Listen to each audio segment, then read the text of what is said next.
So in this video, I will introduce history between Japan and America.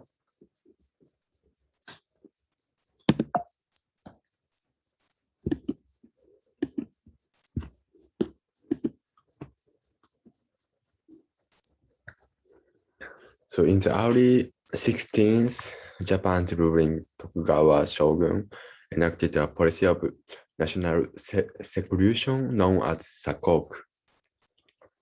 Foreigners were barred from setting foot in Japan, save for limited contact with the Dutch and the Chinese at Nagasaki.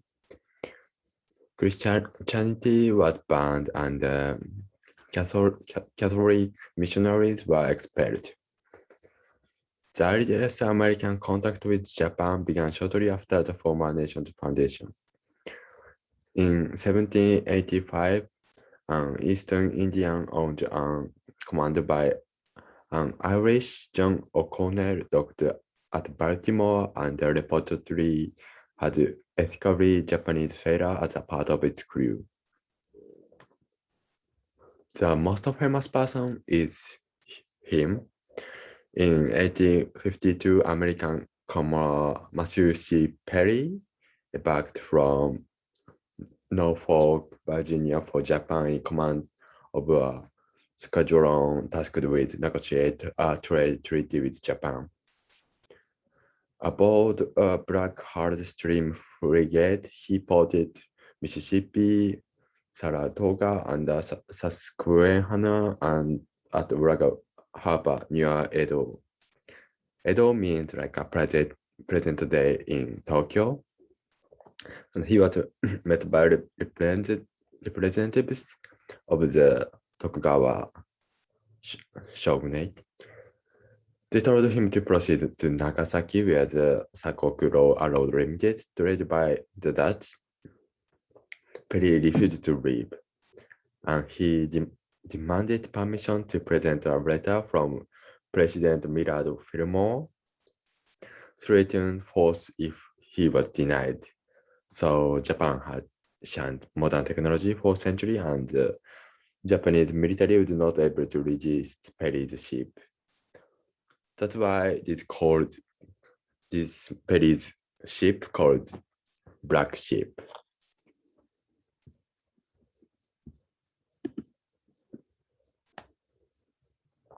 One of the most famous history between America and Japan is definitely Pacific War. It is called Asia-Pacific War, was the theater of World War II that was fought in Asia. The Pacific Ocean, the Indian Ocean, and Oceania. It was geographically the largest theater of the war, including the vast Pacific Ocean Theater. The Southwest Pacific Theater, the Southeast Asian Theater, the Second Sino-Japanese War, and the Soviet-Japanese War. The Pacific War saw the Allies pitted against Japan, the latter aided by Thailand and to lesser extent by the Axis Allies, Germany and Italy. Fighting consisted of some of the largest naval battles in the history. Incredibly fierce battle and war crime across Asia and the Pacific Island, resulting in immense loss of human life.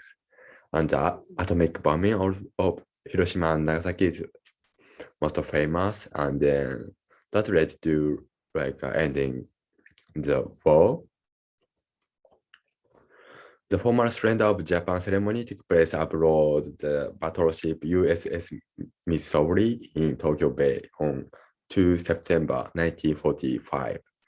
After the war, Japan lost all rights and then entitled to its former position in Asia and the Pacific, and its sovereignty was limited to the four main home islands and other minor islands, as determined by the Allies.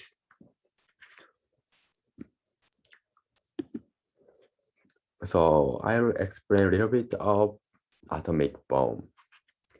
The United States detonated two nuclear weapons over the Japanese city, which is Hiroshima and Nagasaki on 6 and 9 August 1945. The two bombings killed between 129,000 and 226,000 people, most of whom were civilians and remained the only use of nuclear weapons in armed conflict. In the final year of World War II, the Allies prepared for a costly invasion of the Japanese mainland. This undertaking was preceded by a conventional and firebombing campaign that devastated 67 Japanese cities. The war in Europe concluded when Germany surrendered on 8 May, and Allies turned their full attention to the Pacific War. By July 1945, the Allies' Manhattan Project had produced two types of atomic bombs, Fat Man and Little Boy. The 59th Composition Group of the United States Army Air Force was trained and equipped with the specialized silver plate version of the Boeing B-29.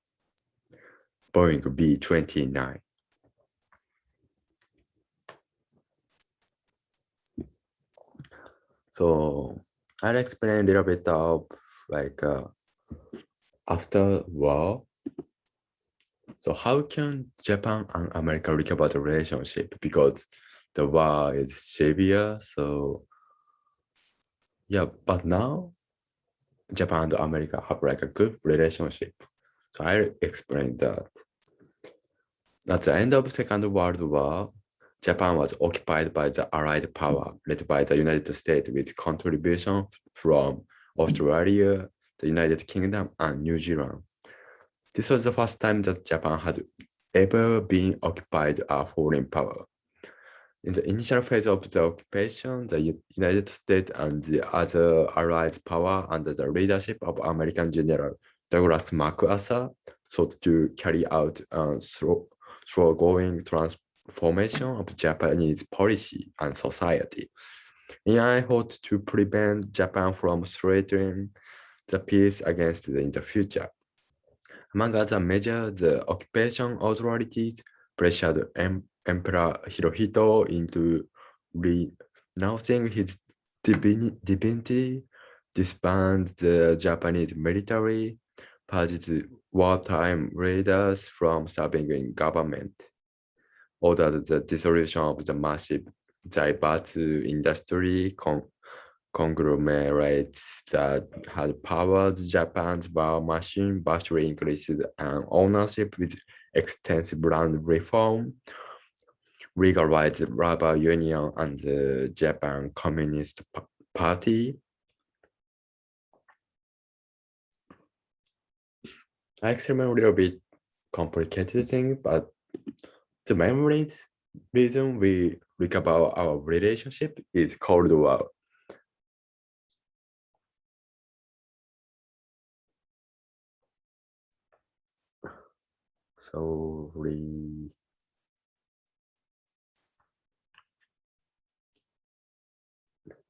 So because of Cold War, US leaders began to see Japan as less of a threat to peace and more as a potential industrial and military bulwark against communists in Asia.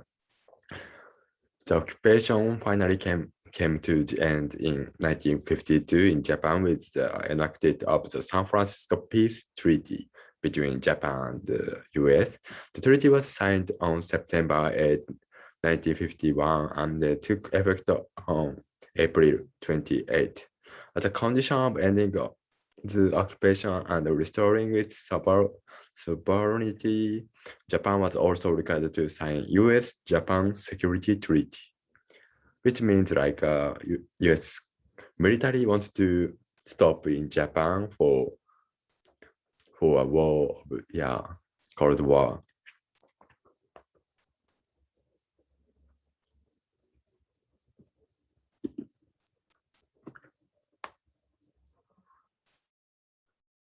So this is one of the good example of recovery of our relationship.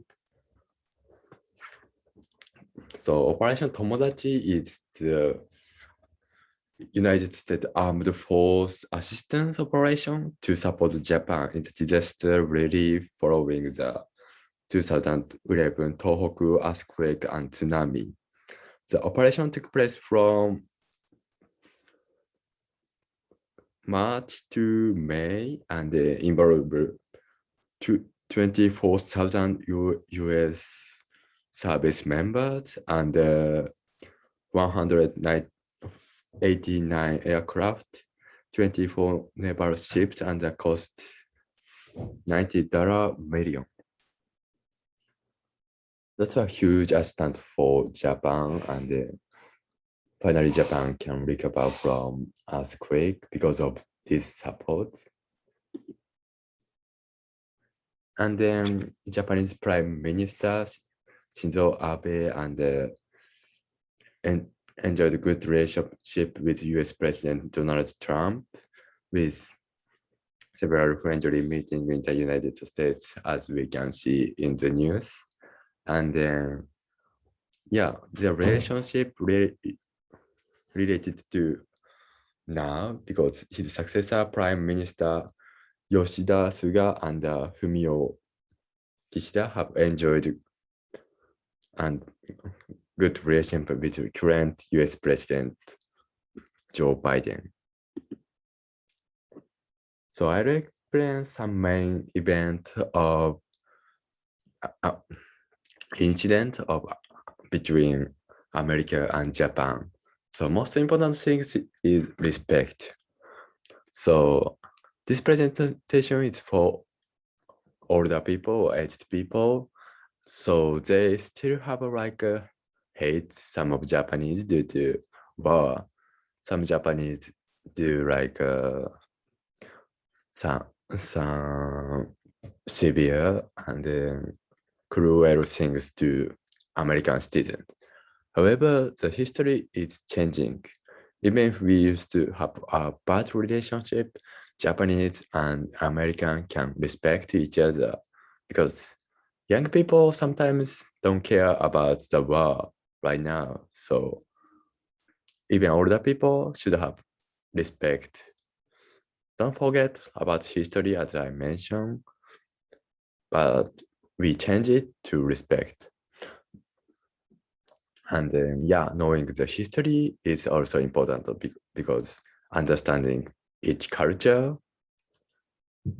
Okay, thank you for listening.